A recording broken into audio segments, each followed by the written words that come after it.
Bonjour. En tant que président de l'UFAI, Union francophone de l'audit interne, je voudrais d'abord remercier chaleureusement la CIM, Association de l'audit et du contrôle interne à Madagascar, de m'avoir invité ici à Tananarive pour assurer une double mission.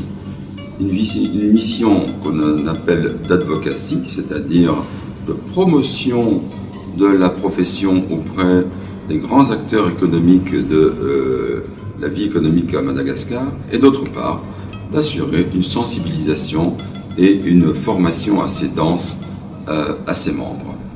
Tout d'abord, en ce qui concerne la partie advocacy, nous avons, avec l'équipe de l'ACIM, rencontré 7 grands acteurs de la vie économique, tant dans le secteur public que privé. Il s'agissait par exemple de l'ordre des experts comptables, de la présidente du groupement des entreprises.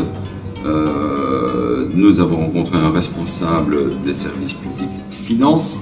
Et donc nous avons couvert pas mal de grands acteurs, dont également le secteur bancaire. Alors, 2 observations. Quelle perception ont ces acteurs de l'audit interne et que nous proposent-ils comme action?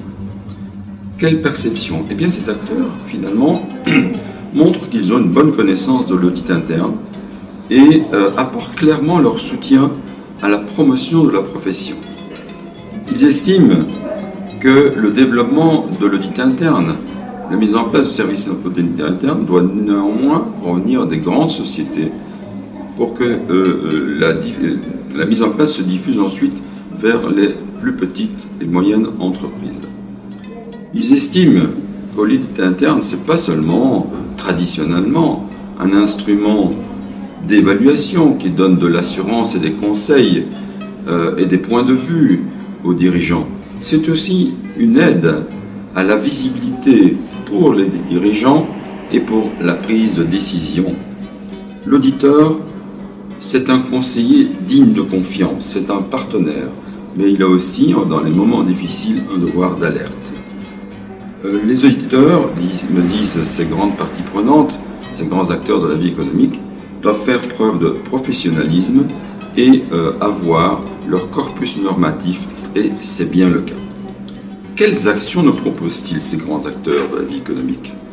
De faire connaître mieux aux acteurs de la vie économique, industriels, techniques, privés, bancaires, publics, le rôle, d'abord l'existence de l'ACIM, de l'association ici à Madagascar, et de son rôle en tant qu'aide au développement et à la maturation de la profession. Deuxième action, il est très important que de sensibiliser les dirigeants, les directeurs généraux et les administrateurs à ce que peut leur apporter l'audit interne en tant qu'aide à la décision, en tant qu'organe qui va leur donner de la visibilité, par exemple, sur l'existence de risques émergents et de la manière de les couvrir. Cette action aussi, c'est que le professionnalisme doit se traduire également par des certifications professionnelles qui doivent être développées, et l'ACIM, avec l'aide de l'Institut mondial, avec l'aide de l'UFAI, peut développer un certain nombre de certifications, dont la toute première, reconnue mondialement, est le CIA, certification en audit interne.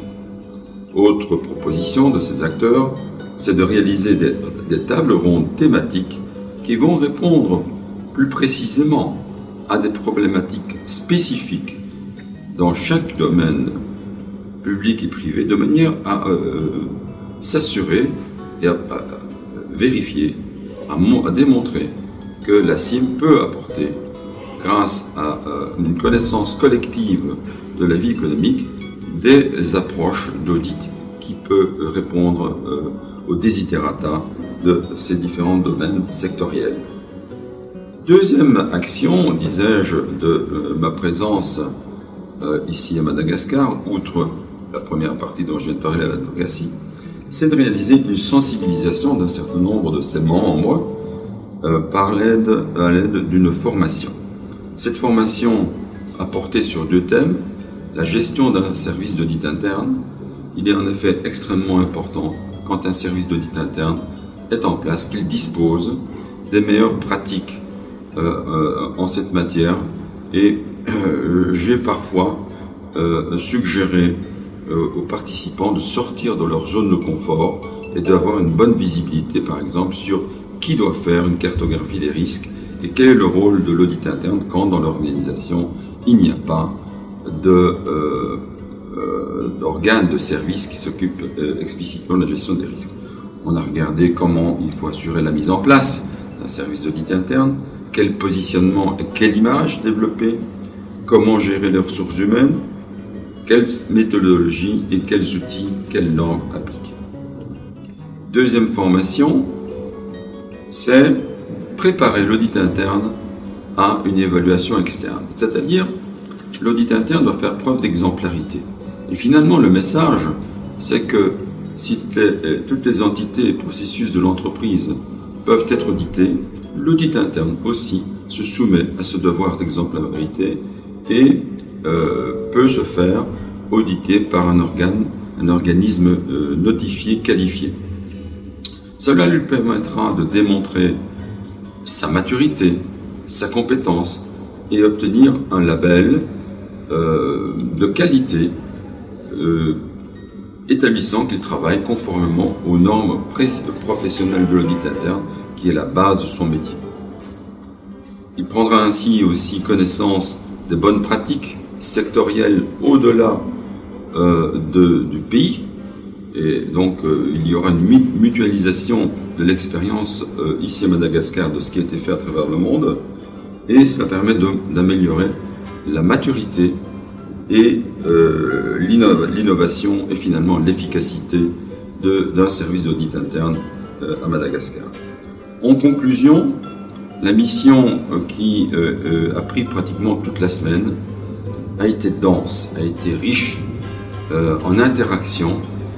Je pense qu'elle sera de nature à donner une impulsion à la professionnalisation des auditeurs internes individuellement, mais également à partager la passion que j'ai avec l'association de Madagascar qui fait des démarches pour se faire reconnaître internationalement et devenir un chapitre de l'Institut mondial d'audit. Je lui souhaite plein succès et plein succès à la profession d'audit interne à Madagascar.